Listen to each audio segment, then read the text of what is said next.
Hi y'all, my name is Jules, and today we're going to talk about the age-old question, are women naturally worse at chess?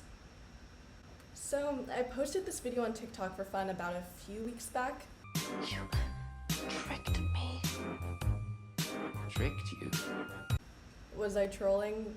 Yeah, totally. But I was really curious about the different reactions I would get. Unsurprisingly, the comments looked something like this. The TikTok trolls of the chess world were right about one thing. There is a huge discrepancy between women and men who play at the top level in chess. There are 1,683 male grandmasters, compared to only 37 female grandmasters. This leaves us wondering why. One of the most common explanations given is that women are naturally biologically worse at chess. Since I'm a statistician at heart, we're going to examine the science behind this claim to answer the question, are men just naturally better at chess? Argument number one, women have a different brain chemistry than men, which affects their natural skill at chess. Okay, so this argument comes directly from Grandmaster Nigel Short. He didn't invent it, it's been around for a long time, but it's definitely one of the most recent examples of using it.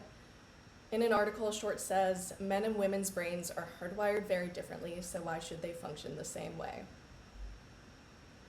Let's dive into that.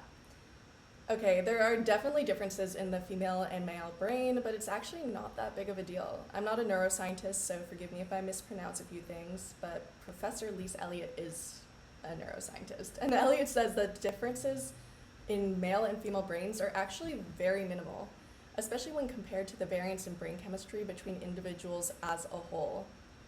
The differences also don't directly correlate towards chess. Surprisingly, men have a larger amygdala, which relates to emotions, while women have a larger hippocampus, which is associated with memory and learning.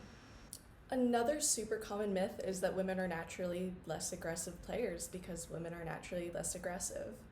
So let's look at this. I just added Magnus Carlsen because I like to look at him. There was no other reason for that, so we're moving on. So it's also a common myth that women are naturally less aggressive players. If you don't believe me, check out the numerous chess forums discussing this. There was even one I saw that was titled, "Not trying to be a jerk, but are women worse at chess than men?" This is even a very prevalent view in the upper levels of chess. Grandmaster and former world champion Garry Kasparov even once said that the game wasn't meant for women because they are weaker fighters. Interestingly enough, one of the most aggressive players of all time, Judith Polgar, is a woman. Short and Kasparov lost to Polgar's aggressive tactics, so even if men tend to play more aggressively, it doesn't mean that they will always be superior players. But it's actually kind of funny because men don't tend to play more aggressively because of brain chemistry. So one common study they cite is one done by Stockholm University that show men are more likely to take risk.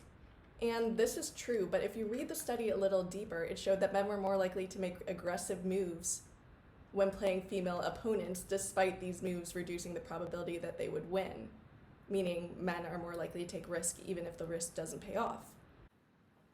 So why are there so many male grandmasters compared to female grandmasters?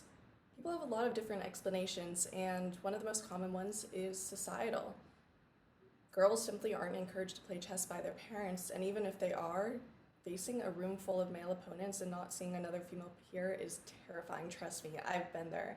I used to compete in tournaments and I would just feel very alone and isolated. It's actually why I quit chess, and every day I wish I didn't quit chess because I'm starting again on my adult chess journey, and I could have been so much farther than I am right now. But I try to have sympathy for remembering how scary it was to be entering a tournament room and not seeing any other girl there. Also, some of the comments I used to get would be pretty intimidating. People were a little bit mean. So there are a lot of societal reasons that could be accounted for why there are more male grandmasters than female grandmasters.